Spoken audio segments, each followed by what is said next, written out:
The BOT-2 is known as the Brunics-Ozoretsky test of motor proficiency. The authors are Robert H. Brunics and Brett D. Brunics. It was formally made in 1978. It was formerly known as the BOT. It was revised in 2005 to now be known as the BOT-2.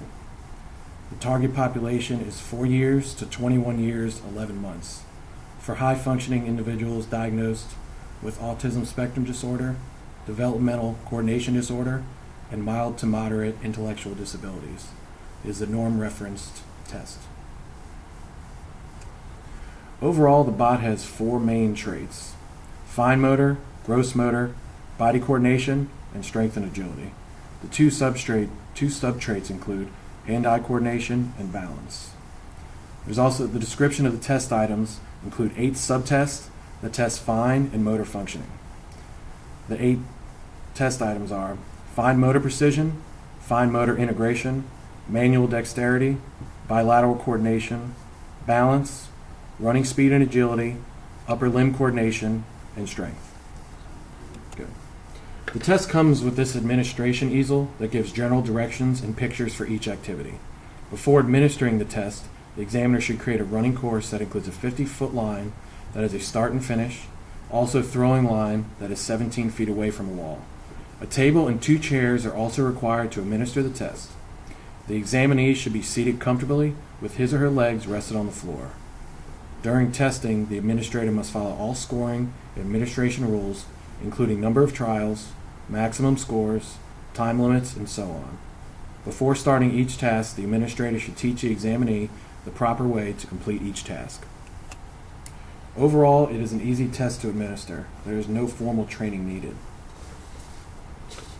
But it is meant to be administered by somebody with a level B qualification, such as professionals such as physical therapists, occupational therapists, psychologists, special education teachers, early interventionists, or other unspecified qualified professional. The test can be given in the complete form, which takes 45 to 60 minutes, or the short form, which takes 15 to 20 minutes. We will now demonstrate some of the activities that would be administered in the short form. This is drawing lines through paths, crooked and curved.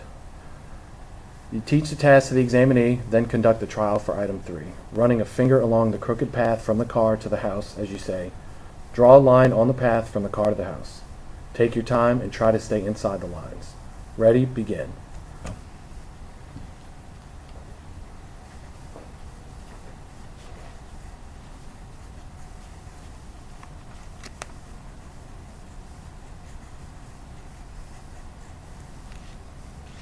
Now for scoring, we record the number of errors for each path using the guidelines below. An error is made each time the examinee's line goes outside the boundary line, even the slightest bit. The next test administered will be for fine motor integration. We will draw the square here, and we'll make it look just the same. Ready? Begin. Go.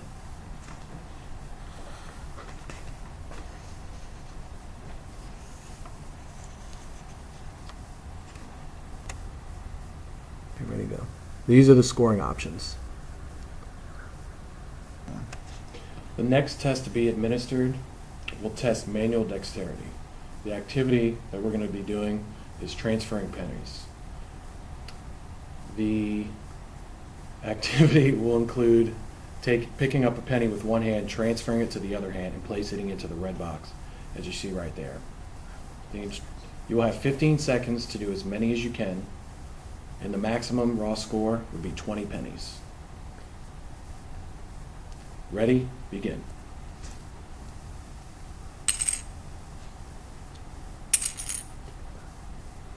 Keep going until I tell you to stop.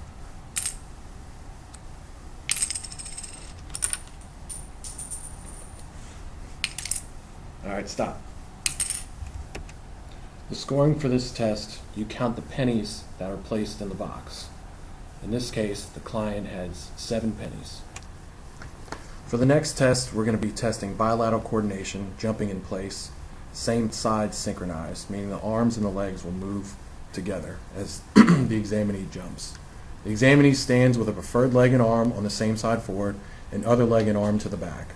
The examinee jumps up, brings non-preferred leg and arm on the same side forward, and moving the other leg and arm back. So the maximum raw score would be 5 jumps. At the end, you record the number of correct jumps up to 5. Okay, you ready? Jump until I tell you to stop. Ready? Begin.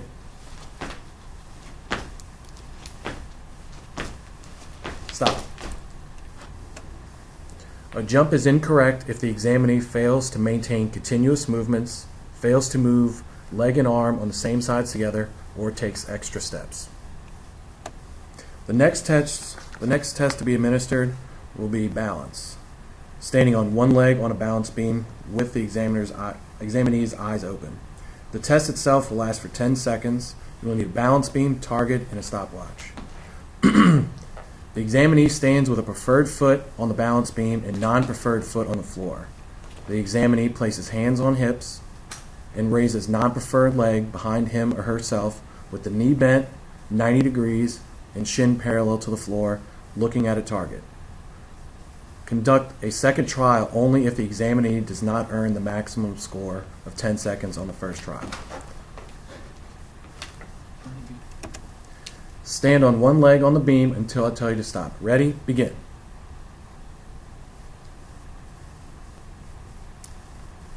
Okay, stop.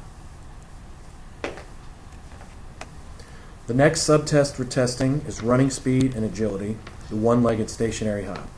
The test itself will last for 15 seconds. The examinee stands with his feet together on the end line. The examinee places hands on hips, raises non-preferred leg behind him or herself with knee bent 90 degrees and shin parallel to the floor. The examinee hops up and down on the preferred leg, maintaining proper form with each hop. Conduct the second trial only if the examinee stumbles or falls during the first trial. Hop up and down on one leg until I tell you to stop. Ready? Begin.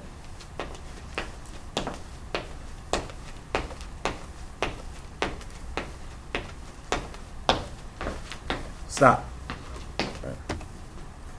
Record the number of correct hops performed in 15 seconds. A hop is incorrect if the examinee touches raised foot to the floor or fails to keep hands on hips. Remind the examinee of proper form and continue with the trial. For the next test, we're going to be testing upper limb coordination, dribbling a ball, alternating hands. For this test, we'll use a tennis ball. The examinee holds the tennis ball in preferred hand and extends the preferred arm in front of his or her body. The examinee drops the ball and then alternates hands with each dribble, moving if necessary to continue dribbling. Conduct a second trial only if the examinee does not earn the maximum score of 10 correct dribbles on the first trial. Okay, dribble the ball, changing hands with each dribble until I tell you to stop. Ready? Begin.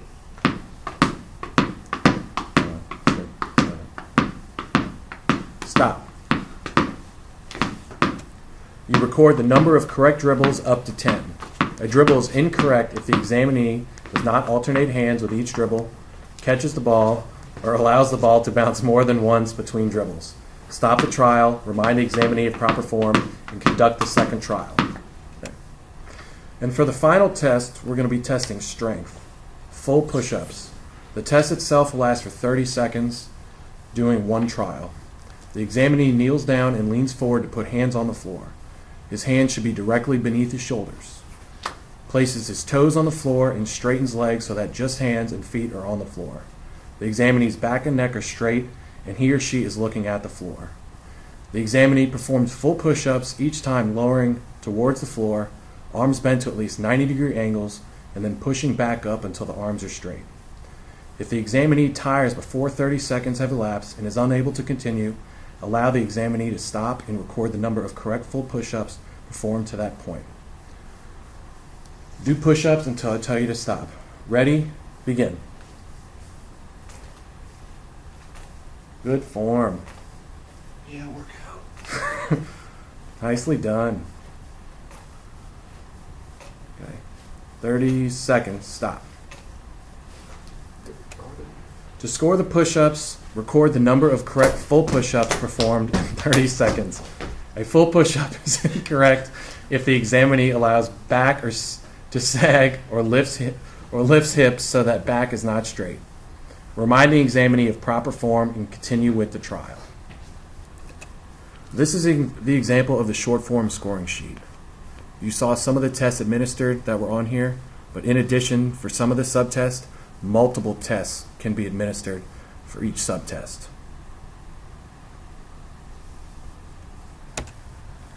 Thank you all for following our short video on the BOT-2 assessment. If you need any more information, go to pearsonassessments.com and get yourself the BOT-2 for a mere $1,200.